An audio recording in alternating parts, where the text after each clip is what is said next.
Hey Alex, so I don't know if you were an avid fan of Star Wars The Clone Wars, but dude, was it a great show. This is back before Disney got a hold of Lucasfilm and canceled probably the most redeeming anthology of the prequel saga. In one episode in particular, Count Dooku decided that General Grievous had not been delivering on his cyborg life purpose to kill Jedi. So Dooku lets slip some information to the Jedi, which leads them directly to General Grievous's lair, because it turns out that Grievous lives in a labyrinth of tunnels, which I personally find confusing, and Kit Fisto shows up to apprehend Grievous and change the tide of the war. And who would it be that was called to help him catch the Jedi killer? But his old apprentice, and his clone brigade. Now we can just stop right there for a minute because I immediately had a flashback to 6th grade when we were studying, wait for it, Greek mythology. There was a myth in particular that stuck out to me, and it was about get this, master craftsman and his apprentice son Ichyrus, who were imprisoned in a labyrinth which conveniently enough housed the dreaded beast, the Minotaur. At that point, I started to notice a few other things. For instance, the apprentice's species was literally the same as Admiral Ackbar from Return of the Jedi. Something tells me that this is a great way to tell the story, because not only do these details give Dave Filoni a public domain blueprint, but it also gave him an opportunity to revitalize an ancient myth with a modern mythical skin. So, in the Labyrinth myth, the master and apprentice are not trying to get into the labyrinth, but they're trying to escape with their lives. The story didn't make the Minotaur all that thrilling, besides the fact that he's a half-breed human. So Dave threw in a number of clones and gave them names, so that we could get emotionally attached to them before he...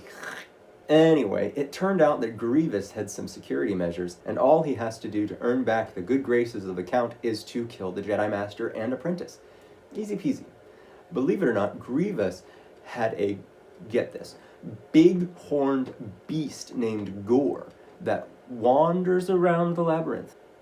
So Gore kills some clones, some other traps kill some other clones, and suddenly Kit Fisto and Nada and the clone captain have to escape the labyrinth.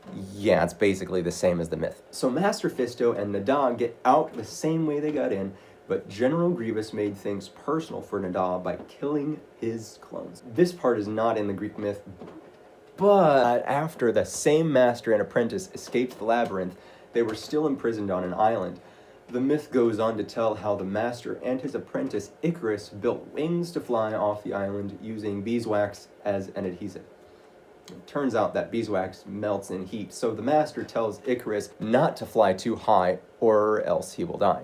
This is the same myth where we get the phrase, fly too close to the sun. Of course, Ichyrus's pride took him too high, and he plummeted to his death. You know, children's stories from Greek mythology are really dark. So at the end of the episode, General Grievous taunts Nada into combat when Kid Fisto clearly warned him not to, and he dies. Pretty sad story, but Kit Fisto escapes with the help of his handy astromech and survives to fight another day. There you have it, a Star Wars retelling of an ancient Greek myth. Turns out it was really just a long time ago and not in a galaxy far, far away. But what do you think? Personally, I love seeing old stories rewrapped well in a well-established fandom, and for characters we know and love.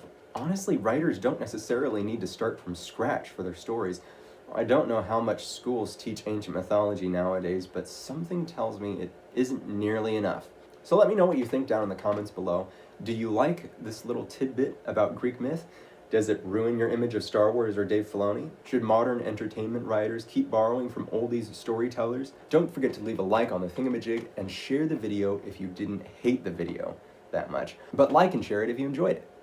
Alex, we'll talk on Tuesday.